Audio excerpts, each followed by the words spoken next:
Informed consent stands for the rights of patients and is a key part of the clinical research process. In this module, we will review the process of obtaining informed consent and turning patients into clinical trial subjects. Let's take a look at the definition of informed consent.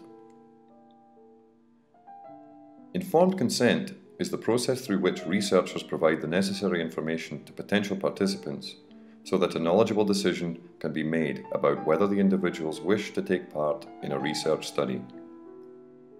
This is an ongoing process that begins with initial recruitment of subjects and continues after the initial oral or written agreement form from an individual to participate in a research study. Upon getting familiar with all the information related to the clinical trial that has the option to join, the patient can decide whether he or she wants to participate in a study. If they agree to do so, an administrative procedure is completed and the patient becomes a clinical trial subject. Let's review the differences between being a patient and being a subject. 1. As we already mentioned, when a person volunteers to participate in a research trial, his or her status changes from patient to subject. An individual who participates in a clinical trial, either as a recipient of the investigational products or as a control. 2. Subjects may not be receiving standard of care as patients do. The risks related with the treatment may be higher. 3. Documentation for subjects is more extensive than regular clinical documentation.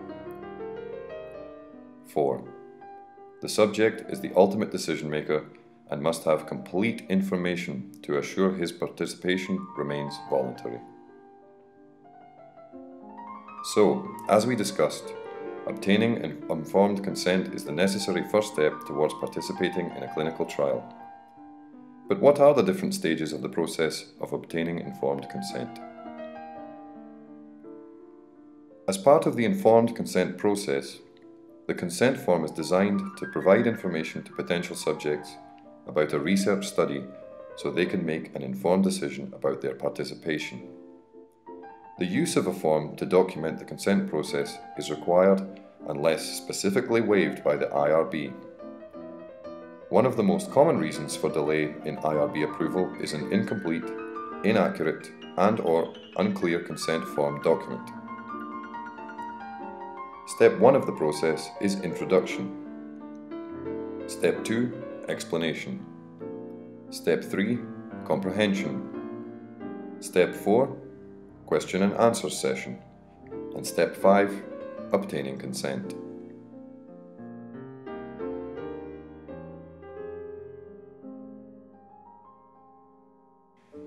There are certain population groups that might be exposed to risks when participating in a clinical study more than others. Those are called vulnerable populations.